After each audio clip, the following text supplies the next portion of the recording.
Hi කොහොමද ඔයාලට? අද වීඩියෝ එකෙන් මම ඔයාලා එක්ක යන්නේ රත්නපුරේ තියෙන ලස්සනම තැනක් බලන්න. ඒ තමයි පුංචි නුවරඑළිය. පුංචි නුවරඑළිය?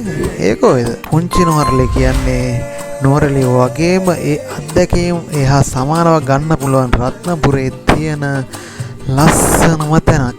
ඉතින් අපි ගමන පටන් ගත්තේ රත්නපුර නගරයෙන්. මෙතන ඉඳලා වේවලත් පාර දිගේ කිලෝමීටර් 28ක් වගේ යන්න ඕනේ.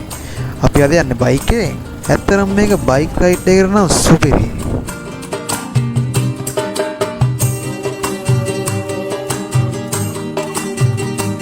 රත්නපුරෙන් කිලෝමීටර් 7ක් විතර ගියා මුලින් හම්බෙන්නේ පලාබත්ගලට හැරෙන පාර. ශ්‍රීපාදේ වන්දනාවට යන ගොඩක් අය දන්න තැනක්. හැබැයි අපි එතනින් හැරෙන්නේ නැතුව කෙලින්ම යනවා.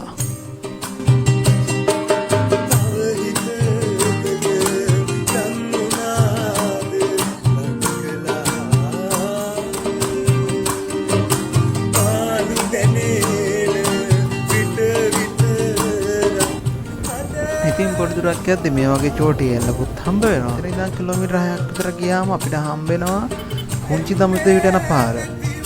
ඉතින් අපි නවතින්නෙත් නෑ. එතනිත් අපි ඉස්සරහටම යනවා.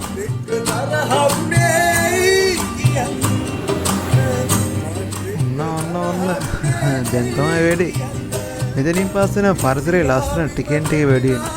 පාර දෙපැත්තෙම කොළපාට කඳු තේවතු ගස් වලින් එන හීතල හොඳ නම් ඉතින් මාරම එකක්ද.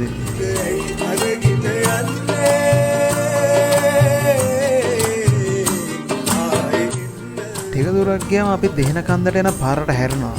මෙන්න මෙතන ඉඳලා තමයි ගමනේ තවත් ලස්සන තියෙන්නේ. වටේ බලන හැමතැනම කොළපාට විතරයි. පාරත් හොඳින්ද ඔයාලා ඕන වාහනයකින් මෙතෙන්ට යන්න පුළුවන්.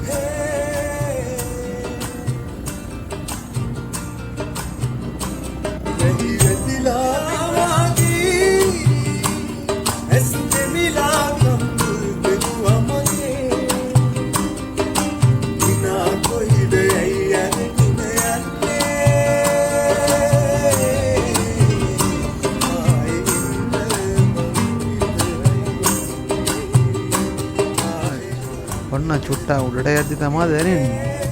පොඩියට හීතල හුලක් පාරක් හදිනවා. දෙහිර කන්දට පුංචි නුවරඑළිය කියලා නම් හදුනෙත් මෙන්න මේකට. සීතලයි. මුදුනට යනකොට ඒක හොඳටම දැනෙනවා. අපිත් අද උදේම ආවේ හේතුව නිසාම. උදේ වෙලාවට ආවම පරිසරය ලස්සන තවත් වැඩි. ඔන්න දැන් අපි මුදුනට ඇවිත් ඉන්නේ.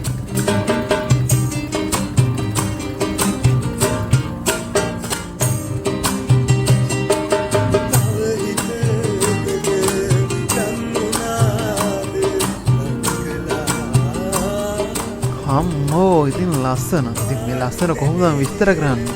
වටේටම කොළපාටයි. ඈතින් කඳු ටිකක් පේනවා, තේවතු තියෙනවා.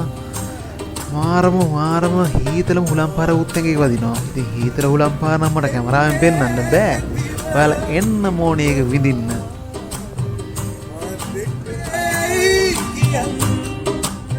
ඉතින් යාළුවනේ ඔයාලා ස්වභාව සෞන්දර්යයට ආස කෙනෙක් නම් කොළපාරට කැමති කෙනෙක් නම් කොළපාට පරිසරයට කැමති කෙනෙක් නම් ඔයාලා අනිවාර්යෙන්ම එන්න ඕනි තැනක් තමයි දෙහින කන්ද කියන්නේ.